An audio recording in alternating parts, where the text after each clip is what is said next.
हरिः ॐ। नमामि दूतं रामस्य सुखदं च सुरद्रमम् पीनवृत्तमहाबाहुं सर्वशत्रुनिवारणम् नानारत्नसमायुक्तकुण्डलादिविराजितम् सर्वदाभीष्टदातारं सतां वै दृढमावहे। वासिनं चक्रतीर्थस्य दक्षिणस्थगिरौ सदा तुङ्गाम्भोधितरङ्गस्य वातेन परिशोभिते नानादेशगतैः सद्भिः सेव्यमानं नृपोत्तमैः धूपदीपादिनैवेद्यैः पञ्चखाद्यैः स्वशक्तितः भजामि श्रीहनुमन्तं हेमकान्तिसमप्रभम् व्यासतीर्थयतीन्द्रेण पूजितं च विधानतः त्रिवारं यः पठेन्नित्यं स्तोत्रं भक्त्या द्विजोत्तमः वाञ्छितं लभतेऽभीष्टं षण्मासाभ्यन्तरे खलु पुत्रार्थी लभते पुत्रं यशोर्थी लभते यशः विद्यार्थी लभते विद्यां धनार्थी लभते धनम् सर्वथा मास्तु सन्देहो हरिः साक्षी जगत्पतिः यः करोत्यत्र सन्देहं स याति नरकं ध्रुवम् इति श्रीव्यासराजविरचितम् यन्त्रोद्धारक हनुमत्स्तोत्रम् सम्पूर्णम्।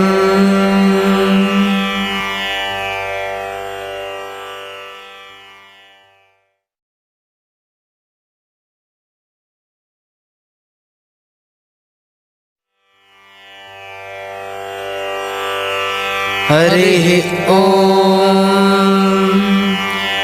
नमामि दूतं रामस्य सुखदं च सुरद्रमम् पीनवृत्तमहाबाहुं सर्वशत्रुनिवारणम् नानारत्नसमायुक्तकुण्डलादिविराजितम् सर्वदाभीष्टदातारं सतां वै दृढमावहे।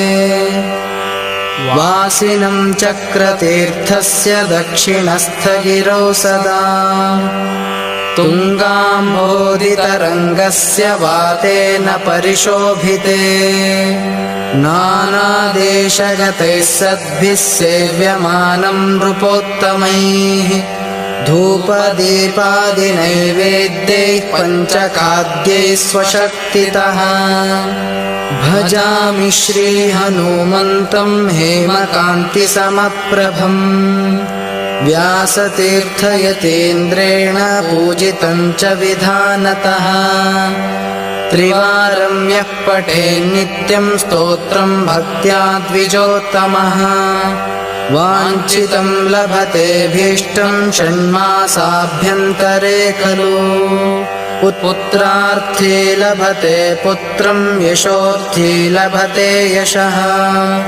विद्यार्थी लभते विद्यां धनार्थी लभते धनम् सर्वथा मास्तु सन्देहो हरिः साक्षी जगत्पतिः यः करोत्यत्र सन्देहं स याति नरकं ध्रुवम् इति श्रीव्यासराजविरचितम् यन्त्रोद्धारक हनुमत्स्तोत्रम् सम्पूर्णम्।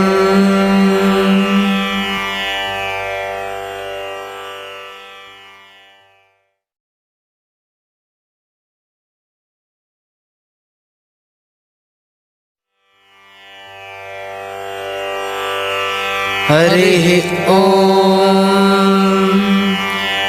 नमामि दूतं रामस्य सुखदं च सुरद्रमम् पीनवृत्तमहाबाहुं सर्वशत्रुनिवारणम् नानारत्नसमायुक्तकुण्डलादिविराजितम् सर्वदाभीष्टदातारं सतां वै दृढमावहे वासिनं चक्रतीर्थस्य दक्षिणस्थगिरौ सदा तुङ्गाम्भोधितरङ्गस्य वातेन परिशोभिते नानादेशगतैः सद्भिः सेव्यमानं नृपोत्तमैः धूपदीपादिनैवेद्यैः पञ्चखाद्यैः स्वशक्तितः भजामि श्रीहनुमन्तं हेमकान्तिसमप्रभम्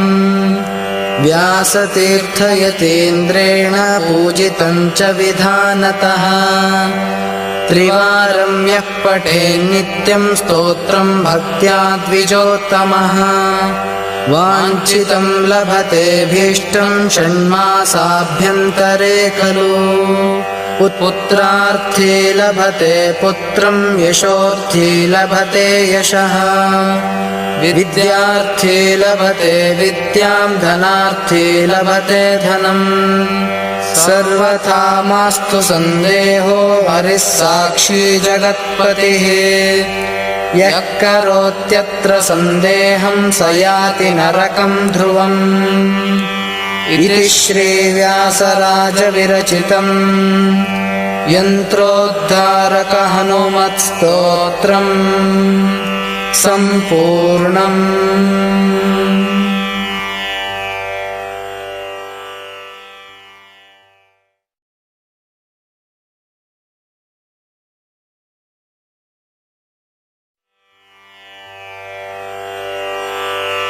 हरिः ॐ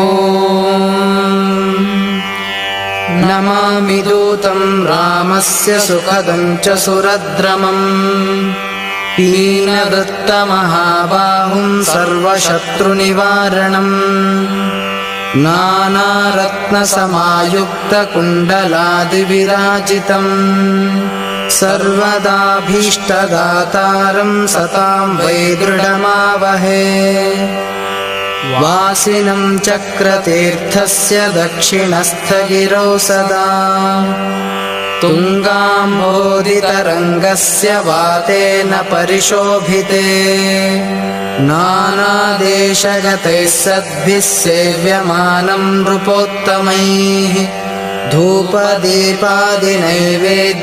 पञ्चखाद्यैः स्वशक्तितः भजामि श्रीहनुमन्तं हेमकान्तिसमप्रभम् व्यासतीर्थयतीन्द्रेण पूजितं च विधानतः।